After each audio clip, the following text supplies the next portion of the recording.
A demon testified in a French courtroom in 1634. The judges accepted those words as evidence and burned a living priest on the strength of them, and the official record still names the witness Asmodeus. They condemned Urbain Grandier, a parish priest who never walked into the convent where that voice first spoke, and that voice kept speaking for years after he was already. A nun convulses on the stone floor while a crowd packs in to watch, and a priest leans close and demands the spirit give its name. A voice comes out of her that's not her own. Asmodeus, it says, and the room accepts it as fact. Asmodeus! He sent me!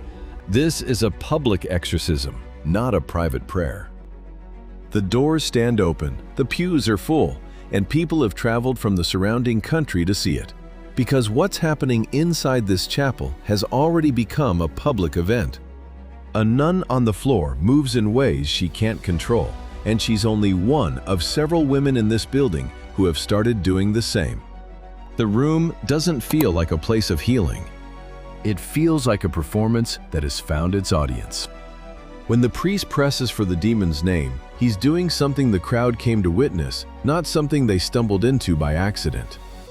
The voice that answers names itself Asmodeus, a demon documented in centuries of religious texts as a spirit of lust and ruin. Nobody in the room questions whether he's here. Not because the nuns were lying, because no one in that chapel had a better word for what they were seeing, and the framework everyone is operating inside has already decided that demons speak through people and that priests can command them.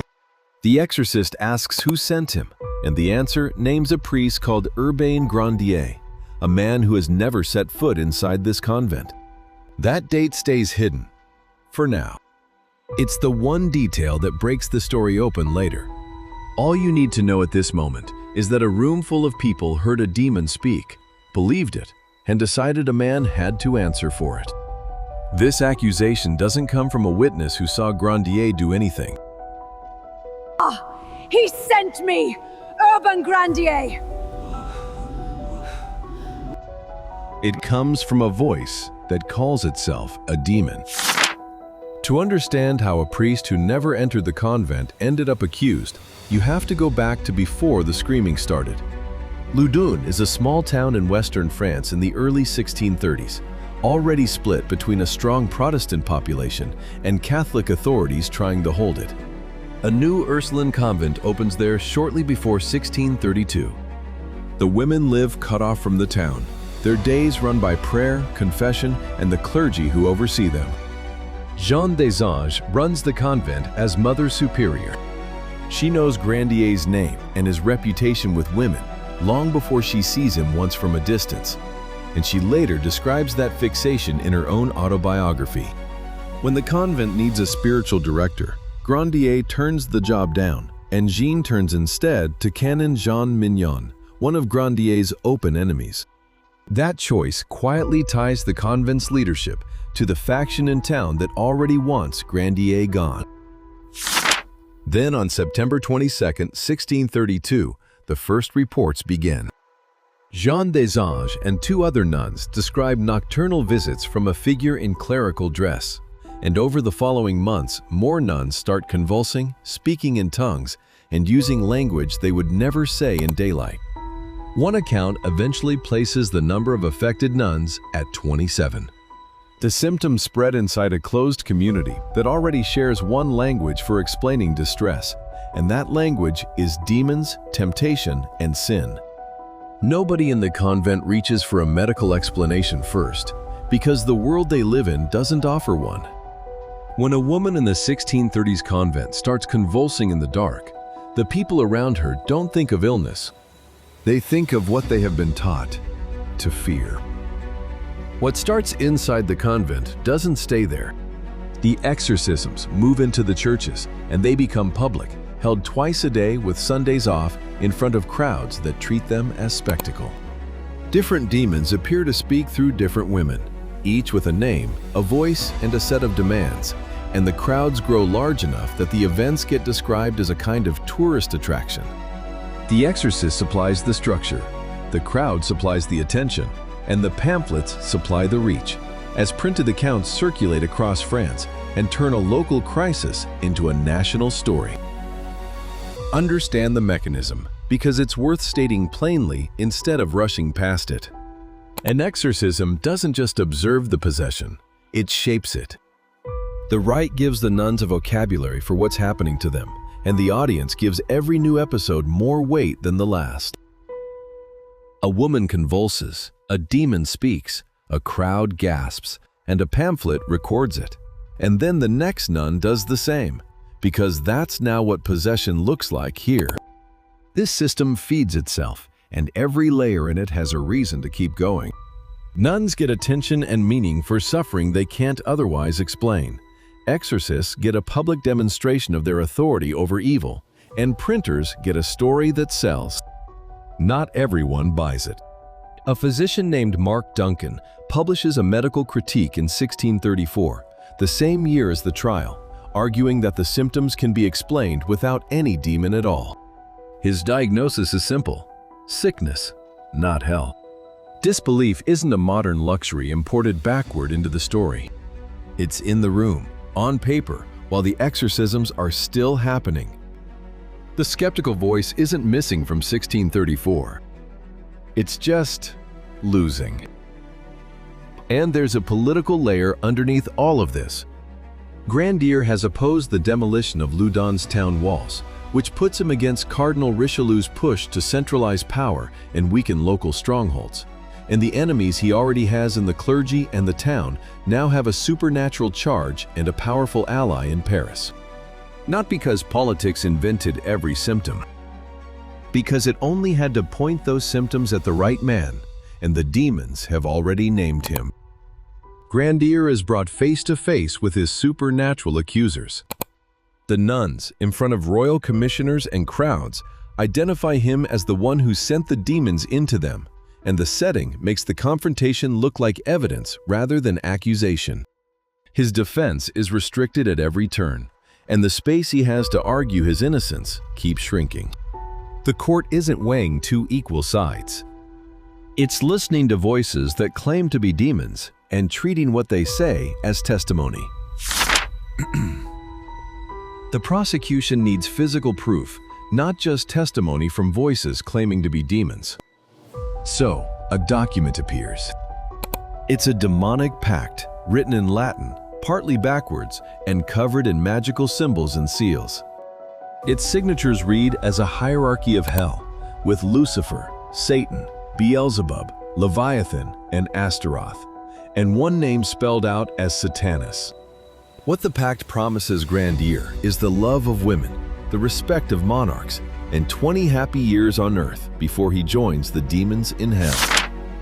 According to the prosecution, Asmodeus stole this pact from Lucifer's own cabinet and delivered it into human hands, which does the work of giving a supernatural origin to a piece of paper that otherwise has no clear path into a courtroom. The court's physical proof depends on a demon breaking into Lucifer's cabinet the way a clerk fetches a file, walking the contract out of hell and handing it to the men who needed something they could hold up in public. The pact raises its own doubts. Modern analysis finds inconsistent ink and signatures that look forged in their letter forms and placement on the page. Historians can't tell whether Grandier wrote it under pressure or whether his enemies fabricated it after the court had already treated demonic testimony as proof against him. Supposedly stolen from hell, it surfaced after Grandier was trapped and helped condemn a living man. Torture is applied, and Grandier maintains his innocence in public. The verdict begins to feel less like a question and more like a schedule, and when the court produces a death sentence dated August 18, 1634, it reads as the conclusion the case was built to reach. The demons have testified, the pact has been produced, and the man they named has been condemned on the strength of both. On August 18, 1634, Urbain Grandier is burned at the stake in Loudun, and burning is the punishment the law reserves for sorcery. The crowd is reported at around 6,000 people, drawn from the town and the surrounding country, and they have come to see a sentence carried out, not to hear a verdict debated. Grandier has maintained his innocence through torture and through the trial, and he maintains it on the way to the stake. The official record says the sorcerer is dead. For a moment, the story feels finished. The man who supposedly sent the demons is gone.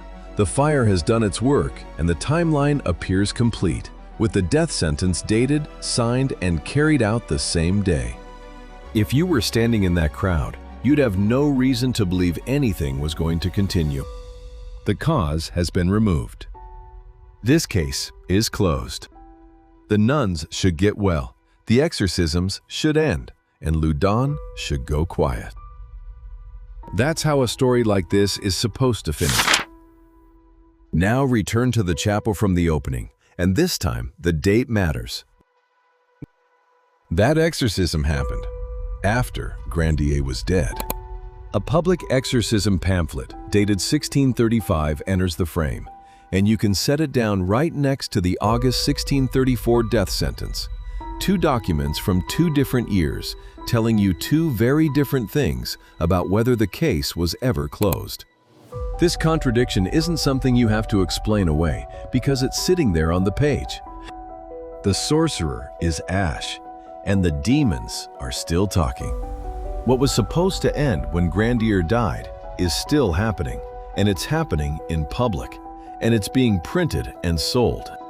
The possessions didn't stop, and public exorcisms run until roughly 1637 to 1638, ending only when Cardinal Richelieu cuts off the funding for the exorcists, not when the demons leave.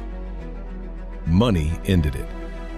Jeanne des Anges carries her case the longest, and in the autobiography she writes later, she describes many of her visions as delusions rather than genuine attacks.